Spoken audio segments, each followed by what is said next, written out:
પ્રશ્નો અંગે બીજા દિવસે પણ હડતાલ પર ઉતર્યા।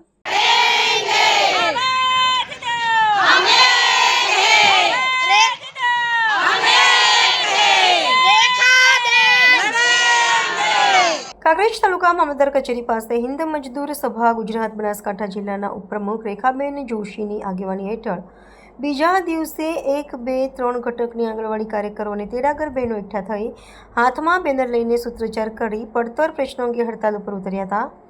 કાર્યકરોએ પોતાના નાના બાળકો સાથે આંગણવાડી બહેનોના હક માટે ધમધકતા તાપમાં ન્યાય માટે ગુહાર લગાવી રહ્યા છે। કોર્ટના ચુકાદાને લાગુ કરવા અને કાર્યકર તેમજ તેડાગરને માનદ વેતનમાંથી મુક્ત કરી વર્ગ 3 અને 4માં સમાવેશ કરવો, મોબાઈલ આપવા માટે 2022માં કહ્યું હતું। જોકે હજુ સુધી કોઈ મોબાઈલ ફોન નથી આવ્યો। નવી એપ કાર્યકરોને પોતાના મોબાઈલ ફોન પર કામ કરવા માટે મજબૂર, એવીટીએફને નકામી ગણાવી અને આવા પ્રયોગ ન કરવા વિનંતી કરી। માંગણીઓ સ્વીકારવામાં નહીં આવે તો ઉગ્ર આંદોલન કરવાની ચીમકી ઉચ્ચારી। બીજા દિવસે પણ કાંકરેજ તાલુકા મામલતદાર કચેરી પાસે બેનરો સાથે સૂત્રોચ્ચાર કરી વિરોધ પ્રદર્શન યથાવત, જેમાં બનાસકાંઠા જિલ્લા આંગણવાડી કાર્યકરોના ઉપપ્રમુખ રેખાબેન જોશીએ આંગણવાડી કાર્યકરોને તેડાગરને હડતાલમાં આવવા માટે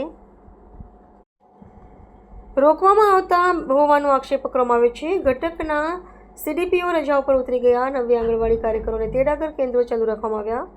સરકારે બજેટમાં કોઈ ફાળવણી નથી તેમજ કોઈ પણ પ્રકારની જાણકારી આપી ન હોવાનું રટણ। ત્યારબાદ આંગણવાડી કાર્યકરોએ પોતાના પડતર પ્રશ્નો અંગે બીજા દિવસે હડતાલ યથાવત કાંકરેજ મામલતદારને આવેદનપત્ર આપી ઘટતી કાર્યવાહી કરવા માંગ કરી હતી। ત્યારબાદ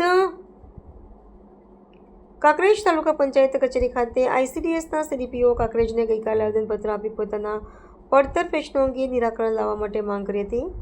જોકે બીજા દિવસે પણ આંગણવાડી કાર્યકરો પોતાની કામગીરીથી અળગા રહીને હડતાલ ચાલુ રાખી। જોકે હવે સરકાર દ્વારા આંગણવાડી કાર્યકરોની માંગણીઓ પૂરી પાડવામાં આવશે કે નહીં તે જોવું રહ્યું। આંગણવાડી કાર્યકર બહેનો અને તેડાગર બહેનો બધી બહેનો હડતાલ પર ભેગી થઈ છે। કાલે બહેનો હડતાલ ચાલુ કરી છે અને કાલે પણ હજુ અમારી ચાલુ જ રહેશે અને જ્યાં સુધી અમારો ન્યાય બહેનોને નહીં મળે ત્યાં સુધી અમારી હડતાલ ચાલુ રહેશે। અમે સમર્થ આપીએ છીએ બધી બહેનો કે બાળકોના હિતમાં તમે બહેનો આંગણવાડી ખુલ્લી રાખો તો સરકારને કેમ ખબર નથી પડતી કે આટલી બહેનો મહેનત કરે છે તો આપણે બહેનો માટે કંઈ કરીએ એવું સરકારને સમજણ પડવી જોઈએ ને।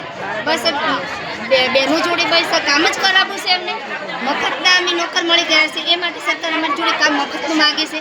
આજે મજૂરી લોકોને પણ મજૂરી વધારશે, 500-600 રૂપિયા મજૂરી હોય છે તો પછી અમારી બહેનોમાં આમ તો સરકાર એમ કહેશે કે મહિલાઓ મારી બહેનો પણ બહેનો માટે કંઈક યશોદા માટે કંઈક કરો તો યશોદા બહેનો એમના બાળકો માટે કંઈક કરશે।